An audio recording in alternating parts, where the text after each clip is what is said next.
Hello बच्चों, आप सभी का स्वागत है हमारे चैनल पे। आज हम 7th क्लास के मैथ का चैप्टर नंबर 3 को पढ़ने वाले हैं। तो चलिए इसके जो पहले इम्पोर्टेंट नोट्स हैं मैं वो आपको बताता हूँ, उसके बाद हम अपने चैप्टर को कंटिन्यू करेंगे। आपको अच्छे से समझ में आ सके इसलिए मैंने इस चैप्टर के जो इम्पोर्टेंट नोट्स हैं, ठीक है, जो आपके लिए जरूरी है उसे मैंने पहले ही नोट डाउन कर लिया है। इसे भी आप क्या कीजिएगा, अपने कॉपी में अच्छे से उतार लीजिएगा ताकि आपको आगे काम आएगा। ठीक है, देखिए औसत औसत क्या होता है। औसत एक ऐसी संख्या है जो प्रेक्षणों या आंकड़ों के एक समूह के केंद्रीय प्रवृत्ति को निरूपित करती है। मतलब मान लीजिए जैसे दिया है 4, 5, 8, 10, 12, ये देखिए अलग अलग आंकड़ा दिया हुआ है ना। तो इन सब का जो आंकड़ा है मतलब इनका मान है वो अलग अलग है।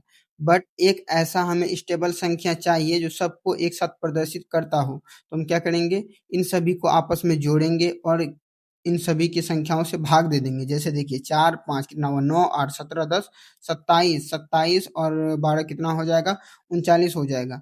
तो 39 और इनकी संख्या कितनी हो जाएगी, 1, 2, 3, 4, 5। तो 39 से हम 5 में तो इसको हम क्या करते हैं, 5 कर देते हैं, आसानी होगा समझने में।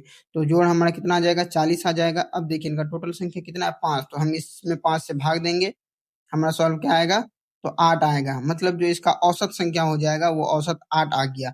तो कुल जो संख्याओं का मान दिया होता है, ठीक है, उसमें से 8 औसत संख्या मतलब सभी संख्या को 8 ये प्रदर्शित कर रहा है। इसलिए हम एक औसत संख्या को ज्ञात करते हैं। देखिए इसमें और क्या लिखा गया है, क्योंकि औसत सबसे अधिक तथा सबसे कम मूल्य के आंकड़ों के बीच में होता है। देखिए जैसे मैंने यहाँ 5, 5, 8, 10, 12 को माना है। इसमें देखिए सबसे छोटा क्या है, 5 है, और ये 8 है, 10 है, 12, सबसे बड़ा 12 है और सबसे छोटा क्या है, 5 है। तो इन सभी के बीच को जो समान बनाए रखता है वो 8 बनाए रखता है, इसलिए इसका औसत क्या हो जाएगा, 8 हो जाएगा।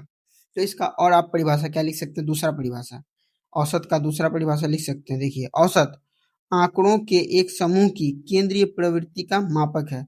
मतलब जो आंकड़ा दिया हुआ रहता है, मतलब जो संख्या दिया हुआ है उसका एक मध्य का मान मतलब एक बीच का मान बनाए रखने का काम कौन करता है, तो औसत करता है। इसे आप नोट डाउन कर लीजिएगा, ठीक है ना।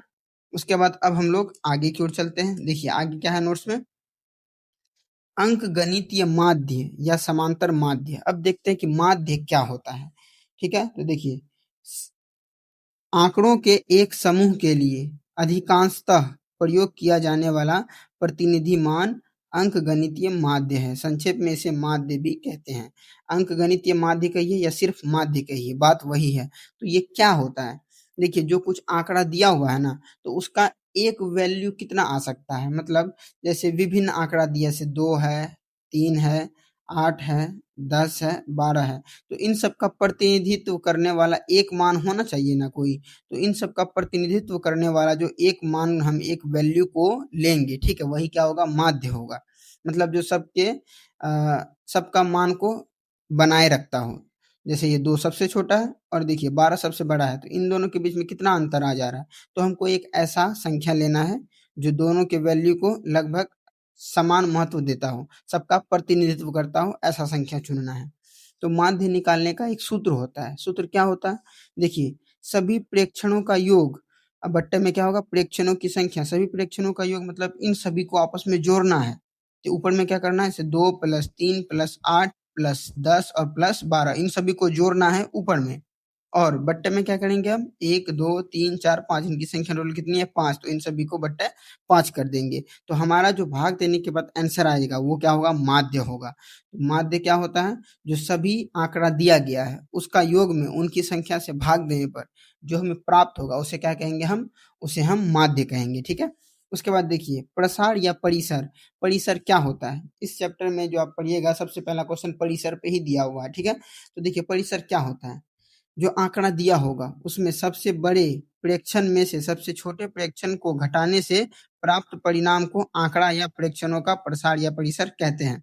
मतलब जो जैसे मान लीजिए ये आंकड़ा दिया हुआ है, ठीक है ना, इस आंकड़ा में सबसे बड़ा और सबसे छोटा को घटाएंगे, जो हमारा आंसर आएगा वो क्या हो जाएगा, वो हमारा परिसर हो जाएगा। जैसे अगर सबसे बड़ा देखते हैं 12 है, सबसे छोटा 2 है, तो 12 में यदि हम 2 को घटाएंगे तो हमारा आंसर क्या आएगा, 10 आएगा। तो 10 क्या हो जाएगा, हमारा परिसर हो जाएगा। ठीक है, तो परिसर समझ में आ गया ना। जो आंकड़ा हमारे पास दिया होगा उस आंकड़ा में सबसे बड़ा में सबसे छोटा को यदि हम घटाते हैं तो हमें क्या प्राप्त होगा, हमें परिसर प्राप्त होगा। ठीक है बच्चों, तो ये हमारा सिर्फ एक परिचय वीडियो था। इसके बाद हम अगले वीडियो में हम इस चैप्टर को सॉल्व करेंगे। ठीक है, तो मिलते हैं नेक्स्ट वीडियो में।